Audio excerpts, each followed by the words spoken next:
We just went through the Mueller witch hunt where you had really 18 angry Democrats that hate President Trump. They hate him with a passion. They were contributors in many cases to Hillary Clinton. Hate him with a passion. How they picked this panel, I don't know. And they came up with no collusion, and they actually also came up with no obstruction. President Trump, or as he calls himself, President Trump, seems to have a love-hate relationship with the Mueller report. As our friend Peter Baker of the New York Times wrote today, quote, "In Mr. Trump's world, there is a fine line between victor and victim." He adds, even when Trump is on top, he lapses into anger and resentment, convinced that he has been unfairly treated and wanting to strike back. It's a subject worthy of not one but two Pulitzer Prize recipients, Eugene Robinson, columnist for The Washington Post, and Jon Meacham, author, presidential historian, and now we learn country music enthusiast, if not necktie enthusiast. He's gone and co-authored a book with Tim McGraw called Songs of America, Patriotism, Protest, and the Music That Made a Nation. It comes out on June 11th, no doubt followed by John's next book on June 12th. Gentlemen, welcome to you both. And John, I will begin with you, despite you being out of uniform for this broadcast. Yes, sir. We have learned after the fact that presidents have wallowed in self-pity, if not wallowed in Watergate. We have learned that they have eaten their young and lashed out against their enemies through the capable eyes and hands of historians like you. Seldom in real time are we treated to, as Mr. Baker put it, victim and victor, often in the same sentence. It's another example of how President Trump is the most vivid manifestation of many of our least attractive forces. Right? He's that in a broad political sense. And in this case, one of the darker and more disorienting possibilities of presidential temperament, as you say. Lyndon Johnson talked about, Teddy White, writing about Johnson, talked about the politician's optic, how they could read a story and it would be 90% positive, but the eyes would go to the 10%. I'm sure columnists never get this reaction. No, never. Words leaping off the page.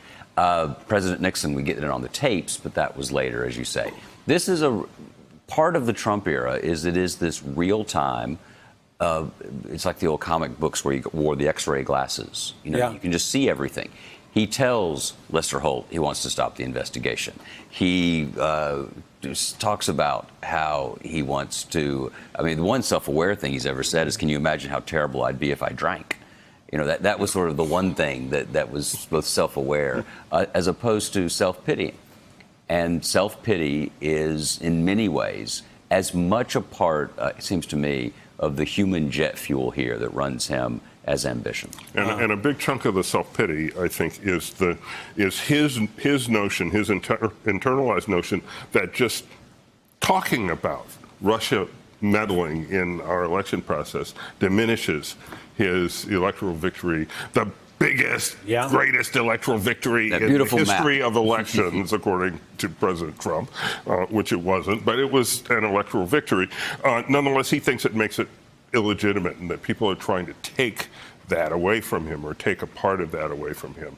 And he says that, apparently you can't bring up the subject of Russian meddling in his presence. I want to put this tweet on the screen while we have this conversation.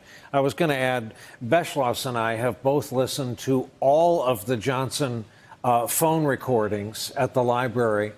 And you hear this in his voice, but late at night, not for posterity, but he thought was in the confines of a phone call. Will I ever be given credit for anything? John, I'll word this carefully. I've had a former president indicate to me that once you're briefed about the nuclear submarines, it dawns on you, you have the job. Right. And all that comes with it. Even George H.W. Bush, who was vice president of the United States for 8 years, that held all those jobs, told his diary in the January of 1989, when he's preparing to become president, that the magnitude of it was only then sinking in right after that briefing. So there's the guy who had been there through the Reagan assassination. He had been the head of the CIA. Yeah, he was the keeper of the secret. But they really walked you through it. And here's this man, at that point, 62 years old, 64 years old, realizing that this is what he had to do. Self-pity's fine. Henry V suffered from self-pity the night before the Agincourt speech. You know, which we all happy. remember. We few, we happy few, we banded brothers. He talks about what have kings that privates have not too, save ceremony generals. He has the self-pitying moment in the dark, and then he goes out and he rallies the troops. That's what you want. That's what you want from a president. Hey there, I'm Chris Hayes from MSNBC. Thanks for watching MSNBC on YouTube. If you want to keep up to date with the videos we're putting out, you can click subscribe just below me, or click over on this list to see lots of other great videos.